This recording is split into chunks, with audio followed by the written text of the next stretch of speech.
नमस्कार दोस्तों, भक्ति राह पर मैं आर.के. ठाकुर आपकी सेवा में।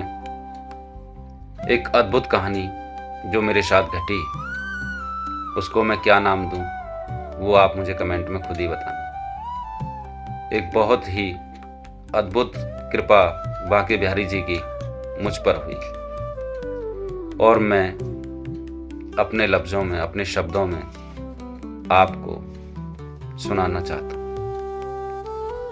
कहीं आपको भी ऐसा महसूस ना हो कि बांके बिहारी जी हर किसी भक्त पर कृपा नहीं करते, वो सब पर कृपा करते हैं, बस विश्वास अटूट होना चाहिए। तो आइए जानते हैं क्या है इस कहानी में, ऐसा क्या रहस्य है जो मुझे, मेरे मन ने मजबूर किया आप तक ये कहानी पहुंचाने के लिए। तो चलिए सुनते हैं। कहानी को बड़े ध्यान से, मन से, दिल से सुनना है। पिछले महीने मैं अपने परिवार के साथ श्री धाम वृंदावन गया। साथ में मेरी सासू माँ, मेरी पत्नी, मेरा शाला और मेरी बेटी भी थी। हम सबका मन एक ही इच्छा से भरा हुआ था कि आज बांके बिहारी जी के दर्शन साक्षात अवश्य होंगे। लेकिन जैसे ही हम मंदिर क्षेत्र में पहुंचे, चारों ओर बस भारी भीड़ ही भीड़ दिखाई दे रही थी। गलियां तक ठसाठस भरी हुई थीं। यह समझ में नहीं आ पा रहा था कि दर्शन कैसे होंगे। मन व्याकुल था। हमें बताया गया कि अगर हम लाइन में लगते हैं तो कम से कम 4 से 5 घंटे लग सकते हैं। मन में निराशा घर करने लगी, क्योंकि दोपहर 12 बजे मंदिर बंद हो जाता है, जैसा कि आप सभी जानते हैं। सोचा कि अगर तब तक नहीं पहुंचे तो शाम 4 बजे और भी अधिक भीड़ हो जाएगी। सासू माँ बोली, कोई बात नहीं, चलो लाइन में लग जाते हैं, कभी ना कभी तो दर्शन हो ही जाएंगे। लेकिन मेरा मन उस दिन कुछ और ही कह रहा था।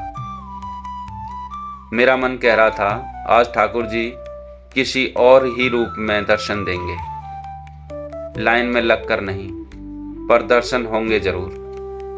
कुछ ऐसा मुझे महसूस हो रहा था कि हमेशा हम लाइन में खड़े होकर के दर्शन करते हैं, 4-4 घंटे वेट करते हैं। आज मेरे ठाकुर जी मुझे स्वयं दर्शन देंगे, चाहे जैसे भी देंगे, पर मैं लाइन में नहीं लगूंगा। फिर मैंने पुलिस और प्रशासन से बात करने की कोशिश की। वहां एक महिला कांस्टेबल भी खड़ी थी। मैंने उनसे प्रार्थना की कि क्या किसी और मार्ग से दर्शन हो सकता है, लेकिन उन्होंने साफ शब्दों में कहा, यह रास्ता केवल निकलने के लिए है, आप यहां से नहीं जा सकते। मन थोड़ा सा टूट गया, पर विश्वास नहीं टूटा। तभी एक विचार आया, शायद किसी मंदिर कर्मी से बात करवाई जाए, अगर उनका पहचान पत्र हो या शायद मदद मिल जाए। मैंने अपने भांजे को फ़ोन किया, जो कि लखनऊ में यूपी पुलिस में कार्यरत हैं। उसने कहा, मामा जी मुझे 10 मिनट दीजिए, मैं कुछ करता हूँ। 15 मिनट बीत गए, मैं फिर भी परेशान होने लगा। तभी फ़ोन आया, मामा जी कहाँ खड़े हो? मैंने कहा, गेट नंबर 1 पर। इसके बाद जो हुआ वह किसी चमत्कार से कम नहीं था। बांके बिहारी जी की अप्रतिम कृपा हुई मुझ पर और मेरे परिवार पर। भीड़ के बीच से एक कर्मचारी सीधे मेरे पास आया। उसने बिना कोई परेशानी खड़ी किए मुझे अपने साथ ले लिया। रास्ते में पुलिस ने भी नहीं रोका और मुझे सीधे वीआईपी मार्ग से मंदिर के भीतर ले गया। उसी क्षण मेरे मन में एक भाव उतरा, आज यह कोई कर्मचारी नहीं, स्वयं बांके बिहारी जी मुझे अपने दरबार में बुलाने आए। वरना इतनी भीड़ में यह संभव ही नहीं था कि दिव्य दर्शन का क्षण भी मुझे मिल जाए। जैसे ही मैं दर्शन स्थल पर पहुंचा, मेरी आंखें नम हो गईं, मन एकदम शांत, हृदय हल्का, और भीतर से बस एक ही भाव उठ रहा था,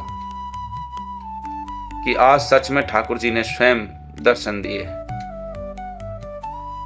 ऐसी कृपा बार बार नहीं मिलती, और उस दिन मिली कृपा को मैं जीवन भर नहीं भूल पाऊंगा। प्रिय दोस्तों, मन में विश्वास और लगन प्रभु के दर्शन की हो और सच्चा प्रेम हो, तो मैं तो ये भी नहीं जानता था कि सच्चा प्रेम क्या होता है।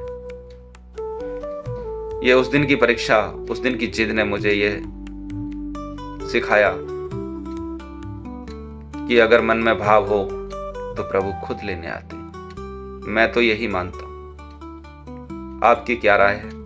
कमेंट में मुझे जरूर बताएं। आपका भाई RK ठाकुर। बोलो बांके बिहारी लाल की जय। जय जय श्री राधे।